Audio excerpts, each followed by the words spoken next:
नमस्कार, जय हिंद दोस्तों। आपके अपने online institute target with Manish Mehra पर मैं मनीष आप सभी दोस्तों का स्वागत करता हूं। दोस्तों, आज की क्लास राजस्थान जीके की आज की क्लास में हम देखने वाले हैं रणथंभौर के चौहान। और इससे पिछली वाली क्लास में हमने देखे थे शाकंभरी एवं अजमेर के चौहान वंश को हमने पढ़ा था।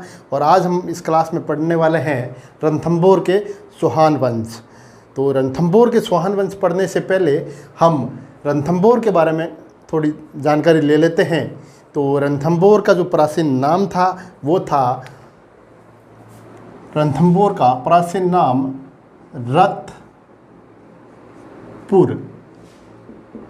रंतपुर प्राचीन नाम था रणथंभौर का। और रणथंभौर नाम कैसे इनका पड़ा वो भी हम जान लेते हैं।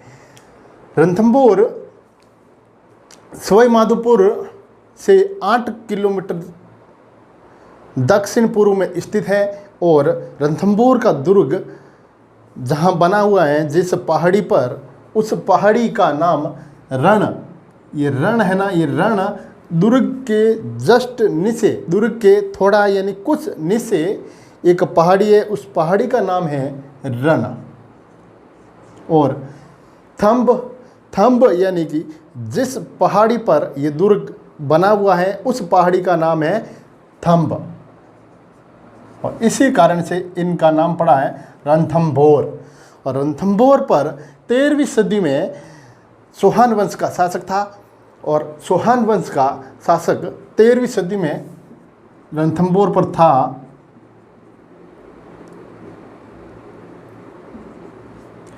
तो इससे पहले होता क्या है, एक छोटी सी है कहानी है, उसको जान लीजिए। पृथ्वीराज चौहान और मोहम्मद गोरी के बीच में तराइन का सेकंड युद्ध होता है 1192 में। जब 1192 में पृथ्वीराज चौहान तृतीय और मोहम्मद गोरी के बीच में तराइन का युद्ध होता है, तो उस युद्ध में पृथ्वीराज चौहान पराजित हो जाते हैं और गोरी उस युद्ध में जीत जाता है। तो जब गोरी इस युद्ध में जीत जाता है तो पृथ्वीराज चौहान को बंदी बना लेते हैं। और पृथ्वीराज चौहान को गोरी बंदी बना देता है और कुछ शर्तें लगाकर, यानी बहुत ज़्यादा टैक्स लगाकर, कर लगाकर पृथ्वीराज चौहान तृतीय के पुत्र गोविंद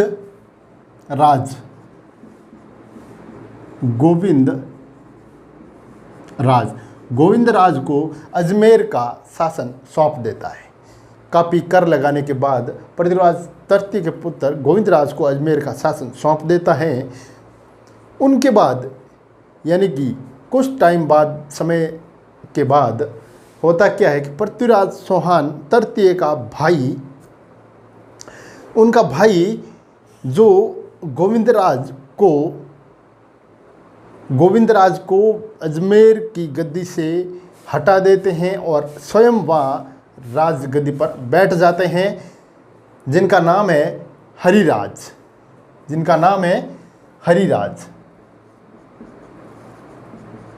ये हरिराज पृथ्वीराज चौहान के भाई हैं जो गोविंद राज को वहाँ से हटा देते हैं और स्वयं अजमेर की गद्दी पर बैठ जाते हैं। और यहाँ से गोविंद राज अजमेर से हटाने के बाद चले जाते हैं रणथंभौर।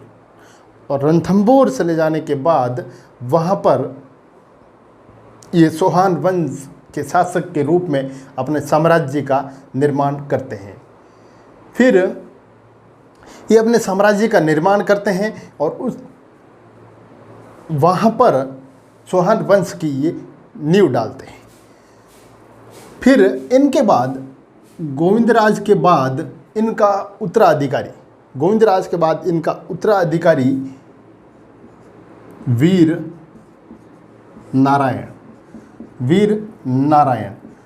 नारायण अगला शासक बनता है रणथंभौर का चौहान वंश का। जो गोविंद राज का उत्तराधिकारी होता है वीर नारायण। तो वीर नारायण जब वहाँ का शासक होता है तो उस टाइम क्या होता है कि दिल्ली के सुल्तान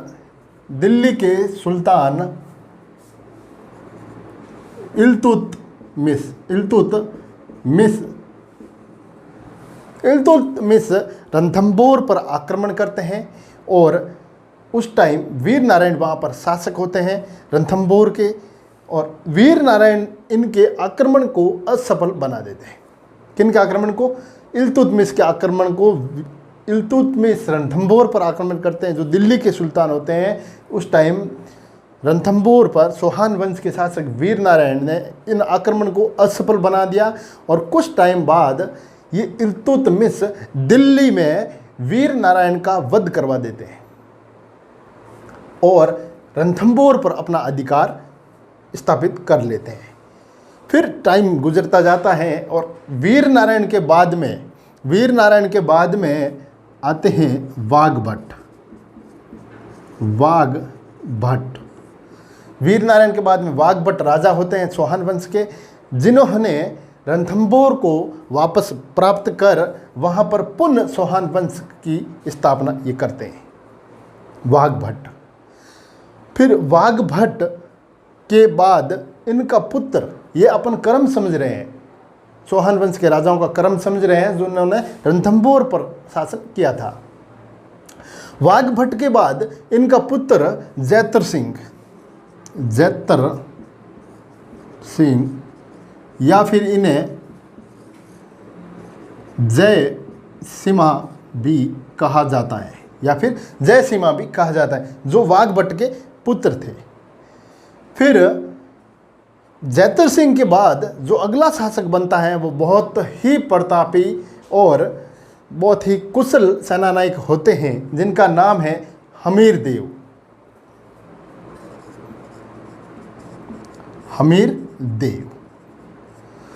ये जैतर सिंह के तीसरे पुत्र होते हैं, यानी कि तीसरे नंबर के ये पुत्र होते हैं जैतर सिंह के। जैतर सिंह ने क्या किया, अपने जीते जी 1282 को अपने जीते जी राज तिलक कर देते हैं हमीरदेव का कर देते हैं अपने जीते जी, जो इनके तीसरे पुत्र होते हैं। हमीरदेव जब सोहान वंश के शासक बनते हैं, दोस्तों ये संपूर्ण जानकारी हमें कहाँ से प्राप्त होती है, हम उन कृतियों के बारे में यहाँ थोड़ा विवरण कर लेते हैं, क्योंकि परीक्षा पॉइंट के माध्यम से हम देखें दो महत्वपूर्ण रचनाएं हैं, वो भी परीक्षा में काफ़ी बार पूछी जाती हैं जो इम्पोर्टेंट भी है, तो एक बार उनका भी अपन जिक्र यहाँ कर लेते हैं कि ये जो संपूर्ण जानकारी है उस टाइम की उन कृतियों के माध्यम ही हमारे तक पहुँची है। तो जैसे बात करते हैं अपन हमीर महाकाव्य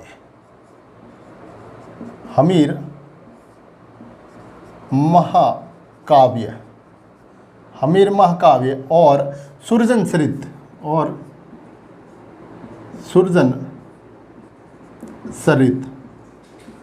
ये मैं करते जो लिख रहा हूँ यहाँ, अगर आपको आता है कि भी इनके लेखक कौन है, मैं तो आपको बताने वाला ही हूँ यहाँ पर। अगर आपको मेरे से एडवांस आता है कि ये इनके लेखक कौन है तो आप कमेंट करके इनके लेखक आप मेरे को बता दीजिए, इनके कवि जो हैं, कवियों के नाम हैं वो आप कमेंट करके बता दीजिए। हमीर महाकाव्य, सुरजन सरित, हमीर रासो, हमीर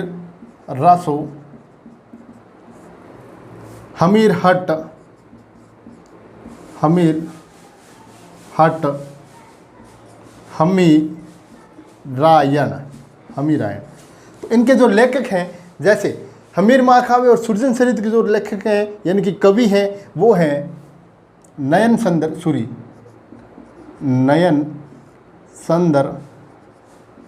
सूरी। और हमीर रासो के जो लेखक हैं वो हैं कवि जोधराज। और हमीर हट के हैं वो हैं संदर शेखर। और हमीरायण के जो हैं वो हैं व्यास बडव। ये इनके कवि है, यानी कि इन कवियों ने, इन लोगों ने इनकी रचनाएं की थी। तो फिर ये जो पूरी संपूर्ण जानकारी है ये इनके माध्यम से ही हमारे तक पहुंचती है, और ये इम्पोर्टेंट भी है कि इनके लेखक कौन है, इनके कवि कौन है, ये सब चीज़ें भी हमको जानना ज़रूरी हो जाता है। फिर बात करते हैं हमीरदेव की। हमीरदेव 1282 ईस्वी में रणथंभौर के सोहान वंश के शासक बनते हैं। तो ये सोहान वंश के शासक बनने के बाद इनका क्या होता है कि साम्राज्य विस्तारवादी ये शासक थे, यानी कि अपने साम्राज्य का विस्तार करना ये बहुत ही ज़्यादा यानी उतावलापन थे कि बहुत जल्दी अपने साम्राज्य का विस्तार करें। तो इनके अकॉर्डिंग क्या होता है, जब ये 1282 ईस्वी में यहाँ के शासक बनते हैं रणथंभौर के, तो इन्होंने 1282 से लेके 1288 तक काफ़ी अपने राज्य का विस्तार किया, क्षेत्राधिकार काफ़ी तक फैला दिया इन्होंने। इन क्षेत्राधिकार फैलाने से भयभीत दिल्ली सुल्तान उस टाइम जो थे वो थे जलालुद्दीन खिलजी। जलालुद्दीन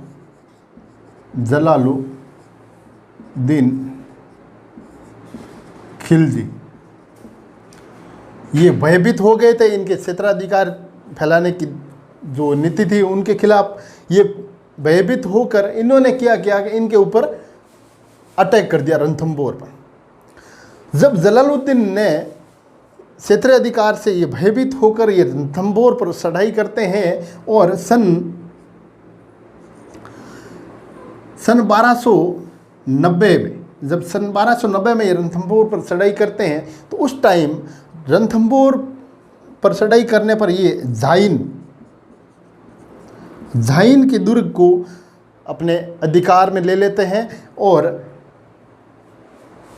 फिर ये जब आगे बढ़ने लगते हैं तो हमीर अपने सेना इनकी तरफ भेजती है और हमीर की सेना इन पर भारी पड़ जाती है और ये वहाँ से चले जाते हैं। जब ये खिलजी की सेना झाइन दुर्ग से चली जाती हैं, तब हमीर की सेना झाइन दुर्ग पर पुनः अपना अधिकार स्थापित कर लेते हैं। फिर दौर आता है 2 साल बाद, यानी कि फिर 2 साल बाद 1292 में फिर से जलालुद्दीन खिलजी रणथंभौर पर पुनः एक बार आक्रमण करते हैं। और इन आक्रमण के दौरान ये करते क्या है कि अपनी सारी ताकत इस आक्रमण में ये लगाते हैं। उनके बावजूद भी हमीर को ये जीत नहीं पाते हैं, यानी कि हमीर पर ये विजय प्राप्त नहीं कर पाते हैं।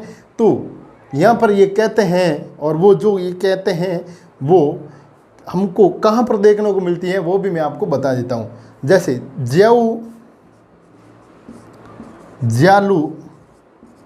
जियालुद्दीन बर्नी और अमीर खुसरो, ये बहुत इंपॉर्टेंट है भाई इनका, हाँ ध्यान रखना, इनका बहुत इंपॉर्टेंट है। जियालुद्दीन बर्नी और अमीर खुसरो की करती हैं तारीख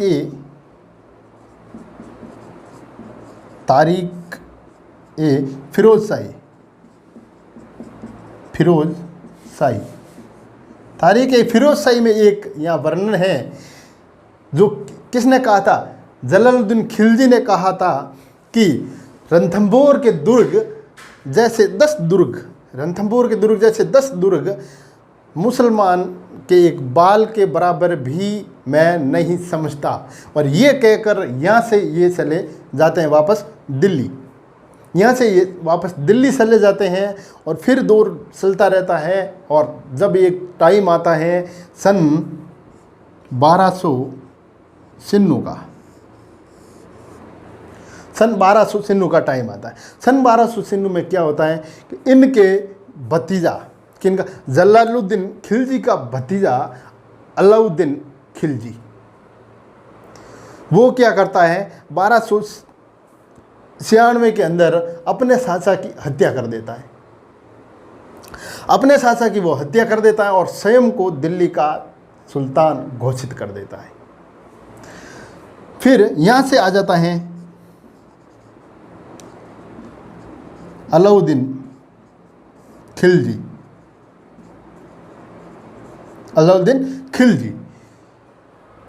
खिलजी जब दिल्ली का शासक बनता है तो इनके अंदर एक महत्वाकांक्षा होती है कि संपूर्ण भारत पर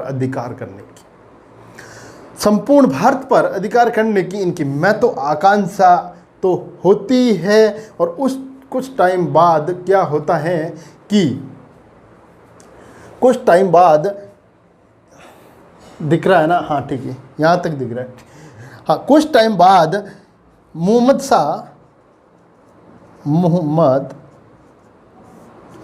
शाह और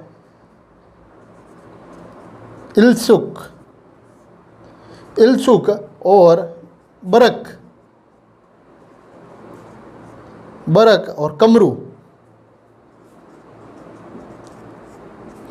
ये तीनों, ये सभी गुजरात से धन लूट कर अजमेर की ओर आ रहे होते हैं। ये सब उस टाइम अलाउद्दीन खिलजी का छोटा भाई उलुग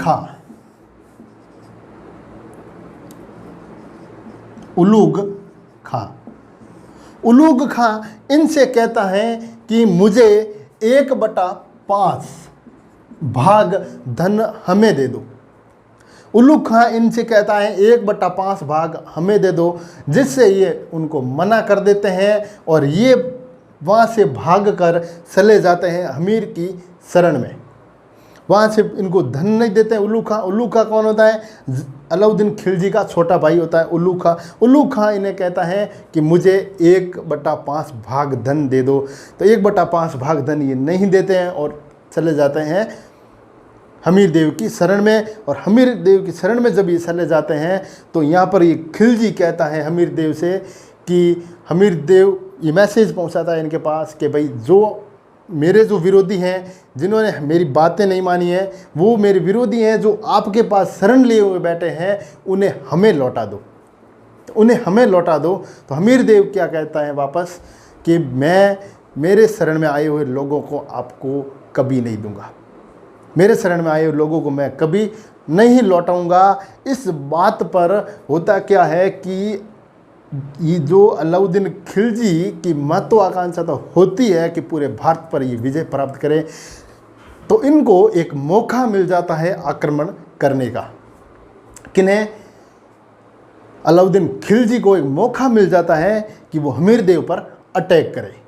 तो यहाँ पर क्या होता है, खिलजी अपना छोटा भाई उलुग खां और नुसरत खां, 2 सेना नायकों के नेतृत्व में एक बहुत बड़ी सेना रणथंभौर पर आक्रमण करने के लिए वो भेज देते हैं।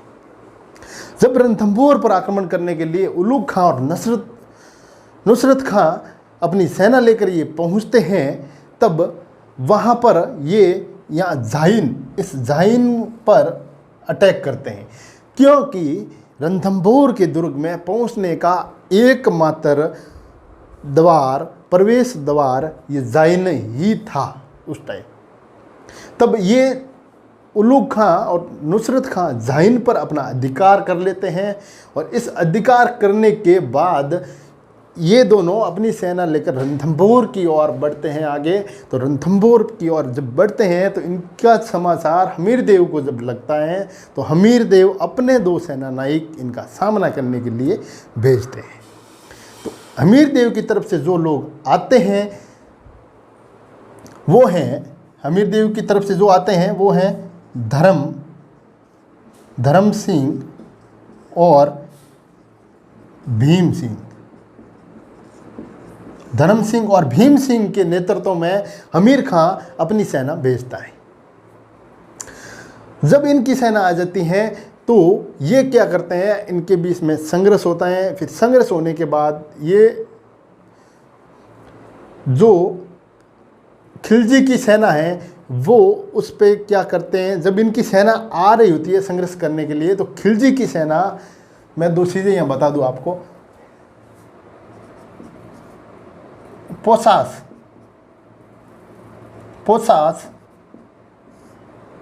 और गरगस, पोसिस और गरगस से पत्थरों की बौछार करते हैं। ये पत्थरों की बौछार करते हैं इनकी ओर, और इनकी ओर से भी वापस पत्थरों की बौछार की जाती हैं। और इस पत्थरों की बौछार में ये नुसरत खां, जो ये उलुग खां के साथ जो था नुसरत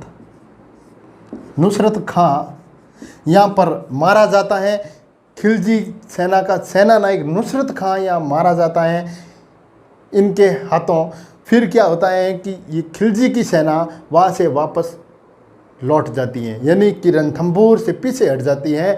जब वो भी पीछे हट जाते हैं तो ये धर्म सिंह और भीम सिंह भी उनके पीछे अपनी ओर वापस रणथंभौर की ओर चले जाते हैं, यानी कि ये भी पीछे हट जाते हैं। फिर क्या होता है कि ये जब पीछे चले जाते हैं और वो भी पीछे चले जाते हैं, तो फिर ये जो खिलजी की सेना है उस दौरान, यानी कि बहुत ही कम टाइम के बाद खिलजी की सेना उपम खां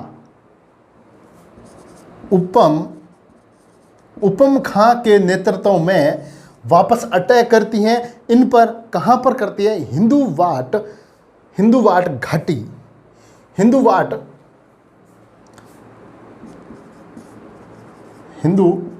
हिंदुवाट घाटी पर ये खिलजी की सेना इन हमीर देव की सेना पर वापस अटैक करती हैं। और उस दौरान क्या होता है कि ये धर्म सिंह और भीम सिंह उनका सामना करते हैं, और जिस पर भीम सिंह उस दौरान वीर गति को प्राप्त हो जाते हैं लड़ते हुए।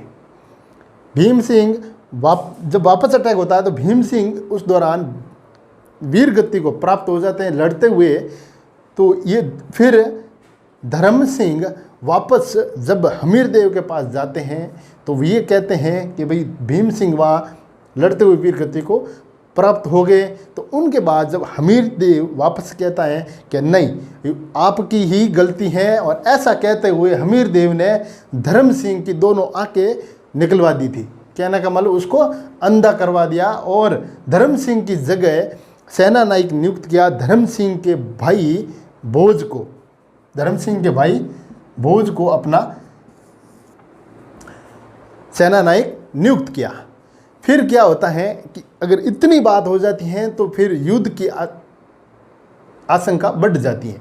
तो युद्ध की आशंका जब बढ़ गई तो युद्ध की आशंका बढ़ने के समाचार पहुँचे कहाँ पर? अलाउद्दीन खिलजी के पास। जब अलाउद्दीन खिलजी के पास युद्ध की आशंका बढ़ने की समाचार पहुँचे तो अलाउद्दीन खिलजी स्वयं पहले तो किनको भेजा? उल्लू खां और नुसरत खां को। कब भेजे थे? 1299 के अंदर। कब भेजे थे भाई इन दोनों को? 1299 के अंदर, 1299 में भेजे थे। फिर इनकी जानकारी इन्हें हो जाने पर, युद्ध की जानकारी अलाउद्दीन खिलजी को हो जाने पर, ये स्वयं एक बहुत ही बड़ी सेना लेकर पहुंच जाते हैं रणथंभौर की ओर। जब ये रणथंभौर की ओर पहुंच जाते हैं बहुत बड़ी सेना लेकर, पढ़ना नहीं है, सिर्फ समझना है अपने को, इतिहास को पढ़ना नहीं समझना है। और जो घटनाएं घटी हैं उनको दिमाग अपनी आंखों के सामने वो घटनाएं आ रही हैं, तो आप थोड़ा ध्यान से देखेंगे तो वो घटनाएं मैं बिल्कुल आपके आंखों के सामने उनको मैं पेश करने की कोशिश करूंगा और मैं बता के रहूँगा। जी हाँ, तो दोस्तों क्या होता है कि फिर जब अलाउद्दीन खिलजी रणथंभौर की ओर स्वयं एक बहुत बड़ी सेना लेकर आक्रमण करने के लिए आ जाते हैं, तो उस दौरान ये जो हमीर देव हैं ये भी अपनी सेना वहाँ पर तैयार लिए हुए होते हैं अपने दुर्ग के अंदर। और जब हमीर देव इतने तादाद में जब सेना देखते हैं तो हमीर देव ने अपने किले के दरवाजे बंद करवा दिए, टोटल दरवाजे बंद करवा दिए, किले दीवार बंद, और खुद अंदर और ऊपर बैठ गए। और बड़े बड़े पत्थरों से अगर ज़रूरत पड़े तो ये वहाँ पर अटैक करते हैं पत्थर से। फिर क्या होता है, जब खिलजी वहाँ पहुँच जाता है और इस टाइम को पूरा 1 साल बीत जाता है। घेरा डाल के बैठ जाता है खिलजी, घेरा डाल के बैठ जाता है। 1 साल तक ये बैठा रहता है। उस 1 साल के दौरान ये अनेक कोशिश करता है, बहुत बार प्रयास करता है रणथंभौर पर अधिकार के लिए, लेकिन ये हमीर देव को पराजित नहीं कर पाया। जब ये हमीर देव को पराजित नहीं कर पाया तो इसने क्या किया कि सल और कपट की नीति अपनाई। और सल और कपट की नीति जब इसने अपनाई तो इन्होंने एक संधि का मैसेज भेजा। संधि करने का किसने? अलाउद्दीन खिलजी ने। अलाउद्दीन खिलजी ने एक संधि का मैसेज भेजा हमीर देव के पास कि भाई हम आपस में संधि कर लेते हैं। तो संधि का मैसेज जब इनके पास भेजा तो हमीर देव ने अपनी ओर से 2 सेना नायक खिलजी के पास भेजे थे। जो 2 सेना नायक थे वो थे